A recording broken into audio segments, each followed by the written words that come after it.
Bonsoir tout le monde, ici Monsieur Cacahuète et ce soir nous sommes vendredi 21 janvier 2022, il est déjà 22h51. Ce soir dans ce nouvel épisode de Parlons DVD, c'est Zou qui a choisi le film et elle a choisi Le Règne du Feu, édition spéciale. En même temps, ils ont marqué édition spéciale, mais je crois qu'il n'existe qu'une seule édition, il n'existe que celle-ci qui est sortie en France. Avec Matthew McConaughey, Christian Bale et d'autres acteurs. Notre planète les intéresse au plus haut point. Le règne du feu. Londres 2020. Lors de travaux... non, c'est pas possible. Il y a déjà une erreur sur la jaquette. Les travaux là qu'il y a dans l'introduction. Oui, il vient de dire que c'est en 2020. Oui, c'est pas possible. Alors que non, c'est en 2020, c'est quand ça se passe. C'est dans le présent, après dans le film, mais au début c'est 12 ans avant, donc c'était en... Il me semble qu'il y a 12 ans d'écart, donc attends. 2008, je crois qu'ils le disent au début. Ouais, ça va être en 2008, quelque chose comme ça, ouais. Parce qu'après, tu rajoutes 12 ans, ça fait 2020, ouais. Donc déjà, il y a une erreur sur la description dans la jaquette. Alors, c'est pas Londres 2020, mais c'est Londres 2008. Lors de travaux souterrains, une équipe d'ouvriers découvre une galerie désaffectée, dans laquelle Quinn, jeune aventurier de 12 ans, est le premier à s'engager. Bon, ça se passe pas tout à fait comme ça. En son fond sommeille, depuis des siècles, un dragon monstrueux que leur intrusion va réveiller. 20 ans plus tard, là aussi il y a une erreur, c'est pas 20 ans plus tard, c'est 12 ans plus tard. 20 ans plus tard, donc 12 ans plus tard, les dragons règnent en maître sur une planète en ruine, où chaque humain n'est pour eux qu'un mets de choix. À la tête d'une petite communauté retranchée dans un château fort, Quinn, Christian Bale, Shaft, Captain Corelli tentent de survivre. Chacun garde un œil sur le ciel, redoutant de voir une gigantesque ombre ailée foncer vers lui. Coupé du monde depuis des années, c'est avec méfiance que Quinn voit arriver Van Zan, Matthew McConaughey, le droit de tuer U-571, un militaire américain. L'homme accompagné de la très belle Alex et de mercenaires d'élite prétend connaître le moyen de se débarrasser définitivement des dragons. S'agit-il d'un piège ou d'une chance? Le règne du feu ou l'improbable rencontre de Mad Max et d'Alien. Je vois pas le rapport avec Alien, mais bon, il y a des questions d'œufs par moment dans le film, des œufs de dragon, mais de là à citer Alien, non, je vois pas spécialement le rapport, quoi. Bon, il y a des œufs aussi des fois dans Alien, mais... une fresque spectaculaire sur fond de fin du monde, sur laquelle Rob Bowman pose un regard très original. Citation de Ciné Live. Les méchantes bébêtes sont terriblement réalistes au point qu'on croirait sentir leur souffle brûlant sur notre nuque. Citation de Téléops Cinéma. Alors il y a des bonus, on les a pas regardés. Il y a un bonus entre deux feux si vous ne supportez pas la chaleur. Entretien avec le réalisateur Rob Bowman. Making of, un souffle de vie dans un monde de terreur. Bande annonce du jeu vidéo Le Règne du Feu. Bande annonce cinéma. Oui, il y a eu un jeu vidéo qui est sorti sur plusieurs consoles, inspiré du film. Après, je n'ai jamais joué au jeu, donc je ne sais pas s'il est bien ou pas. Film durée 1h38. Langue français-anglais. Sous-titres français-anglais, néerlandais. Alors, on a vu le film en français. Alors, en ce qui me concerne, le film, ça devait être le 3e ou 4e fois que je le regarde. Et pour toi, Zou? Et bon, je me souvenais des grandes lignes parce que ça faisait longtemps que j'avais pas vu le film, ça devait faire plus de 10 ans que j'avais pas vu le film. Je me souvenais des grandes lignes, mais voilà, le film a pas vraiment vieilli, donc franchement, il passe encore vraiment très très bien. On a vu le film sur écran plat sur la télé de la chambre avec comme lecteur DVD donc la PlayStation 4 et franchement le film il passe nickel. Alors j'étais un peu inquiet parce qu'il y avait beaucoup de rayures sur le DVD donc il avait été acheté d'occasion mais malgré toutes les rayures il est passé nickel d'un bout à l'autre sans aucun problème donc je suis content, l'image n'a pas sauté rien. Des fois il suffit qu'il y ait une micro rayure mal mise sur un DVD pour que ça foute la merde et là non ça va impeccable. Alors Alors, on va essayer de résumer un petit peu le film sans trop spoiler. Alors le film, 1h38, c'est une durée déjà standard, mais franchement, le film est bien, les scènes sont cultes, le temps on le voit pas passer, ça passe même trop vite, hein. J'ai trouvé le film limite trop court. Alors on a déjà une petite introduction qui se passe dans le passé pour l'histoire du film, parce qu'après ça va être ça va servir de trame sur le reste de l'histoire, mais on a une petite courte introduction où ça se passe à une époque contemporaine, en 2008. Il y a des travaux donc dans un souterrain à Londres, ouais, à Londres, donc des travaux souterrains pour une galerie de métro. Enfin, on ne sait pas vraiment explicitement dit, donc là c'est marqué derrière le boîtier, mais c'est pas vraiment très précisé. Toujours est-il qu'un enfant donc rend visite à sa mère qui travaille sur le chantier. Il rejoint sa mère sur le chantier. Oui, il a rejoint, mais en même temps il revenait de l'école, donc il va voir sa mère. Comme c'est compris, il rend pas visite, à mon avis, à chaque fois qu'il sort de l'école, il va la rejoindre. Mais il avait aussi une lettre, il avait aussi un courrier, hein, dans l'histoire d'un problème d'une bourse et tout. Enfin, c'est par rapport à sa carrière et ses études. Donc elle lui explique qu'ils sont pauvres et tout, mais le problème c'est que un ouvrier donc découvre qu'il y a des ouvriers découvrent que par hasard qu'il y a une galerie inexplorée, et l'un des ouvriers donc demande au gamin, comme il est petit, d'aller dans l'ouverture, d'aller voir ce qu'il y a. Et c'est là que l'enfant va tomber nez à nez face à un repère des dragons. Et donc, suite à cet événement-là, ça va être le réveil et le retour des dragons. Alors, on va avoir une courte explication donc à l'écran avant de reprendre l'histoire, et ça nous explique en fait que les dragons étaient en sommeil. En hibernation. Oui, c'est la même chose. Étaient en hibernation, et qu'ils sont responsables de l'extension des dinosaures, mais faute d'un manque de nourriture, ils étaient restés en hibernation, et finalement ils attendaient le moment opportun pour se réveiller et de retour, quoi. Et du coup, finalement, les dragons sont de retour, et c'est le cauchemar. Puis là, on reprend l'histoire en 2020, donc 12 ans plus tard, et là, donc, on est dans un monde post-apocalyptique. Les terres et les villes sont dévastées. Donc les grandes nations donc ont essayé de combattre le feu par le feu, avec notamment les armes nucléaires. Évidemment, les dragons ils craignent pas spécialement le feu, et tout ce que les nations ont réussi à réussir, c'est à causer donc la destruction de la civilisation beaucoup plus rapidement que ne l'auraient fait les dragons eux-mêmes. Donc du coup, les survivants à droite et à gauche survivent comme ils peuvent, et nous on retrouve donc l'histoire donc en Angleterre, dans un petit coin retranché dans ce qui ressemble à un fort, ou du moins à une partie d'un château en tout cas, un genre de fort. Et donc on retrouve un groupe de survivants, donc une poignée d'adultes et beaucoup d'enfants qui se sont réunis dans cet endroit-là, et qui tiennent le fort pour survivre. Ils essaient tant bien que mal à essayer de faire repousser des cultures. Le problème, c'est qu'ils sont continuellement harcelés par des dragons, notamment un dragon en particulier, qui rôde dans les alentours et qui brûle tout ce qu'il peut. Donc les dragons, donc dans le monde du règne du feu, pour se nourrir, en fait, ils ont besoin de cendres.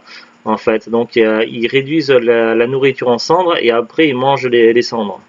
C'est comme ça qu'ils s'y prennent pour se nourrir. Du coup, donc ça les arrange bien que les humains cultivent un petit peu, comme ça après ils n'ont plus qu'à brûler et bouffer. Mais bref, donc c'est un peu le problème. Donc les humains essaient de faire repousser des cultures, mais voilà, c'est la pénurie de vivres, de nourriture, le manque de nourriture. On essaie de tenir bon, donc les munitions se font de moins en moins nombreuses. On manque d'un peu de tout, et c'est vraiment la galère. Pour réconforter un petit peu les enfants, donc certains adultes essaient de monter un petit peu des spectacles, genre des pièces de théâtre, tout ça, qui sont inspirées de films assez célèbres. Donc je vais pas citer le film dans les questions dans le film pour ne pas spoiler. Mais voilà, donc on est dans ce genre de situation là. Et donc, comme le dit le boîtier, donc jusqu'au jour où un convoi arrive. Et ce convoi donc qui comprend donc pas mal d'anciens soldats qui viennent des États-Unis. Apparemment, les soldats étaient beaucoup plus nombreux à l'origine, mais ils étaient au moins 200 à l'origine, sauf que durant le voyage, il y a eu pas mal de pertes, et finalement, donc ces soldats-là, leur objectif est de tuer les dragons, donc de les combattre. Ils demandent donc ils demandent le gîte pour quelques temps, le temps de réparer les armes et de se poser un petit peu avant de reprendre le combat. Et évidemment, donc comme il manque d'hommes, ils vont vouloir recruter ils vont vouloir recruter, c'est parce qu'ils tuent le dragon et oui, mais, il y a 3 de leurs hommes qui meurent et donc il faut qu'ils recrutent. Donc oui, suite après à ce passage de soldats, il va y avoir un combat qui va être mené contre le dragon qui harcèle le fort. Et évidemment, donc après ce combat qui va causer plusieurs pertes, donc j'essaie de ne pas trop spoiler, mais après ce combat qui va poser plusieurs pertes, ils vont essayer de recruter et ils vont partir directement combattre donc le dragon mâle qui le dragon le premier à être réveillé, qui est le seul mâle de tous les dragons, qui vont aller à Londres, donc Londres qui est devenu le QG du mal, pour aller le combattre et le tuer. D'après leur théorie, donc vu qu'ils n'ont jamais trouvé d'autres dragons mâles, qu'il n'y aurait qu'un seul dragon mâle pour comment ça s'appelle, pour rendre les œufs de dragon femelle viables. Oui. Non, mais c'est parce que je cherchais un autre mot, mais voilà. Mais bref. Donc voilà, leur théorie, c'est que s'ils arrivent à tuer le dragon mâle, après il n'y aura plus à terme, sur la durée, sur le temps, il n'y aura plus aucun dragon après. Puisque ça c'est leur théorie. Seulement ce dragon-là, qui est le premier à s'être réveillé, est le dragon le plus dangereux de tous, ça va être vraiment un gros problème. En plus de ça, donc le chef du fort, donc qui est joué donc par Christian Bale, donc lui, franchement, il trouve que c'est suicidaire et il a pris en grippe le chef des soldats. Bah ouais, mais en même temps, bon, c'est pas un film tout récent non plus. Oui. Du coup, les personnes qui regardent, ça sert à rien d'acheter le DVD. Mais s'il te plaît, Zou. Mais non, mais après il y a le déroulement, il y a les scènes épiques, il y a tout ça, il y a les traits de caractère des personnages, et il y a plein de choses à voir. Il y a des détails que tu trouves pas. Oh, et donc évidemment, donc c'est une bataille qui va être perdue d'avance. Et puis après, on aura les soldats vont aller chercher donc le héros de l'histoire qui est resté au fort pour mener le combat final. Donc voilà un peu pour résumer le film sans trop spoiler. J'ai dit sans trop spoiler. Mais bref, donc c'est un film culte à bien des égards, donc un film sur les dragons. Donc c'est vrai que les films sur les dragons, il y en a quand même beaucoup. Des films plus ou moins bien réussis, plus ou moins bien ratés, plus ou moins nanars, énormément de nanars. Les dragons sont méchants ou gentils. Oui, il y a des films où les dragons sont gentils, les dragons sont méchants, notamment Cœur de dragon où l'un des dragons du premier film qui est vraiment très gentil. Après, ça dépend des films. Il y a eu plein de Cœur des dragons. Après, il y a eu le 2, 3, 4. Il y a Aragorn, oui, il y a des films où les dragons sont gentils et des films où les dragons sont méchants, notamment souvent les nanars, les films où les dragons sont méchants. Dans Donjons et Dragons, il y a des dragons. Ouais, il y a des dragons dans Donjons et Dragons. Et d'ailleurs, dans le premier Donjons et Dragons, c'est question d'un sceptre pour essayer de commander les dragons. Donc il y a le sceptre pour commander les dragons d'or, le sceptre pour commander les dragons rouges, etc. Mais ça vaut pas trop. Mais voilà, il y a plein de films de dragons et plus ou moins bien réussis, plus ou moins bien ratés. Dans celui-ci, donc les dragons, ils sont plutôt le rôle des méchants. Il est plutôt bien réussi, donc le jeu des acteurs est plutôt bon. Les scènes, elles sont quasiment toutes cultes, les scènes du film. Donc ça fait penser un petit peu à Jurassic Park. Le premier Jurassic Park, pour moi, toutes les scènes sont cultes et toutes les scènes sont vraiment incroyables. Et là, c'est pareil. Donc là, c'est vraiment, il n'y a pas forcément beaucoup de scènes, beaucoup de morceaux d'histoire, mais tous les passages sont cultes, quoi. Euh, c'est pour ça que je trouve que le film est quand même relativement court parce que il est découpé entre l'introduction, la découverte donc de la vie après l'arrivée des dragons et comment ça se passe dans le fort ainsi que des problèmes internes entre des personnages.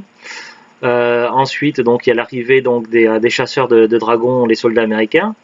Il y a le combat contre le dragon qui harcèle le fort.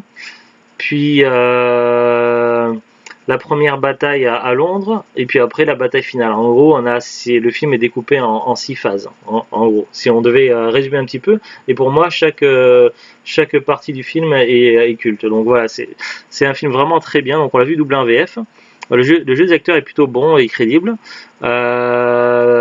C'est marrant parce qu'on est quand même dans un film post-apocalyptique, mais il y a quand même de la technologie parce qu'on voit quand même il y a quand même il y a des chars, il y a un hélicoptère, il y a quand même un petit peu de technologie qui est restée quand même. Donc c'est le mélange de revenir en post-apocalyptique plus avec un petit peu de technologie puis des dragons avec de la fantaisie tout ça. Donc le mélange est assez étonnant et ça passe vraiment bien. Les effets spéciaux ils sont pas datés du tout donc on pourrait croire parce que des fois les effets spéciaux vieillissent très mal mais là franchement ça passe bien donc il n'y a pas énormément d'effets spéciaux et ça passe bien. Les dragons sont plutôt bien rendus. Globalement tout est vraiment plutôt d'excellente qualité. Voilà, j'ai vraiment rien à redire sur ce film-là. Franchement, pour moi, ça fait partie des classiques.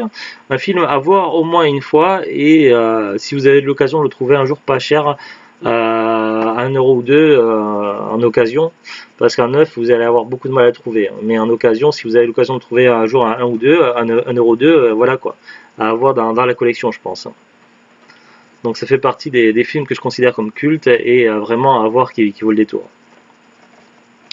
Après, il est ressorti, je crois, en Blu-ray, puis dans certains trucs, mais en DVD, et il me semble que c'est la seule édition qui est à ma connaissance. On va vérifier après sur Amazon. Tout à l'heure, j'avais ouvert une recherche, mais ça donnait pas grand-chose. Alors, on va d'abord regarder ensemble la fiche Wikipédia. J'avais une poussière dans les yeux. Le règne du feu, en anglais, Reign of Fire, est un film fantastique réalisé par Rob Bowman et sorti en 2002. Alors, fiche technique, donc Reign of Fire, le règne du feu. Réalisateur Rob Bowman. Producteur Gary Barber, Roger Birnbaum, Lily Finn-Zanuck, Richard D. Zanuck. Budget 60 millions de dollars. Société de distribution Walt Disney Studio qui est distribué aux États-Unis et Gaumont Buena Vista en France. Pays d'origine Royaume-Uni, Irlande, États-Unis. Durée 101 minutes. Date de sortie en France le 21 août 2002. Casting Christian Bale, Matthew McConaughey, Isabella Scorupco. Celle qui joue la pilote d'hélicoptère, Isabella Scorupco. Son nom me dit quelque chose. Je crois qu'elle joue dans un des mince.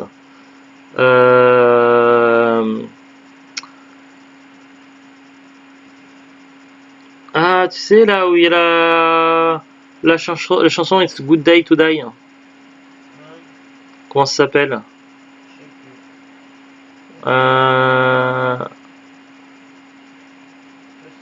Bon, on va voir, on va regarder sa fiche. Alors, non. Non, elle a joué dans Alias, Le Règne du Feu, GoldenEye, Fire and Sword, Vertical Limit, L'Exorciste au commencement, Cougar Club, Soulstorm. Non, moi je l'aurais vu dans autre chose, mais je confondais avec une autre actrice alors. Mince, je sais plus comment s'appelle le film.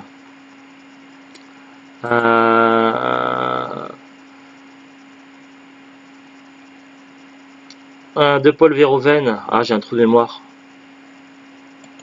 Tant pis. Alors, dans les acteurs, il y a donc Starship Troopers, ouais, je croyais que c'était une des actrices de Starship Troopers 2. Mais non, j'ai dû me tromper. Gerard Butler. Bon, là, souvent il a le grand rôle dans les films, Gerard Butler, mais là il a un petit rôle, un rôle secondaire.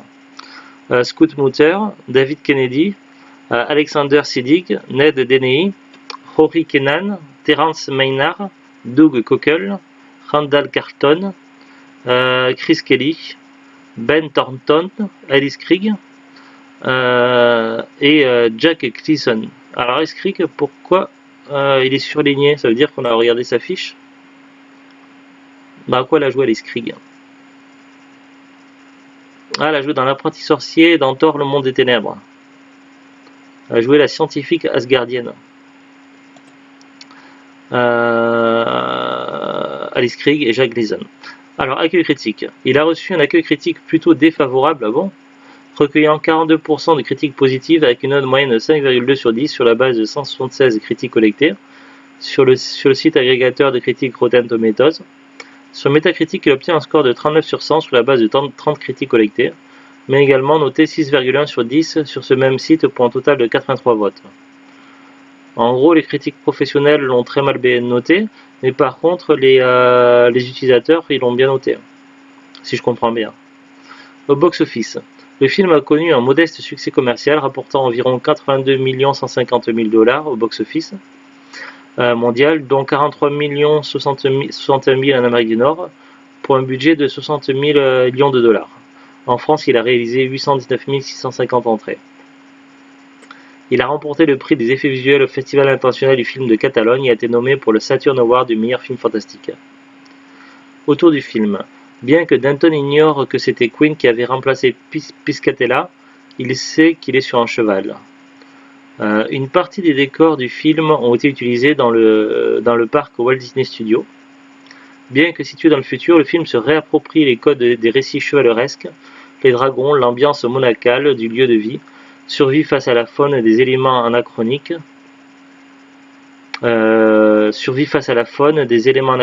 hache, arbalète, cheval, la référence explicite au chevalier Jedi, mais surtout au roi Arthur dans les premières minutes sont autant d'éléments qui ancrent le film dans une époque plus reculée. Le film a été adapté en jeu vidéo sur PlayStation 2, Xbox, GameCube et Game Boy Advance. Voilà pour les infos sur Wikipédia. Alors pour le DVD, donc j'ai regardé sur Amazon, en neuf, on le trouve pas à moins de 17,99 € et c'est vendu par les vendeurs pro et des particuliers. Après, quand on tape Le Règne du Feu dans DVD Blu-ray sur Amazon, on voit qu'il a été dans apparemment dans des coffrets 3 DVD, mais qu'il n'est plus disponible. Il y a eu un Blu-ray, c'est plus disponible, même en import.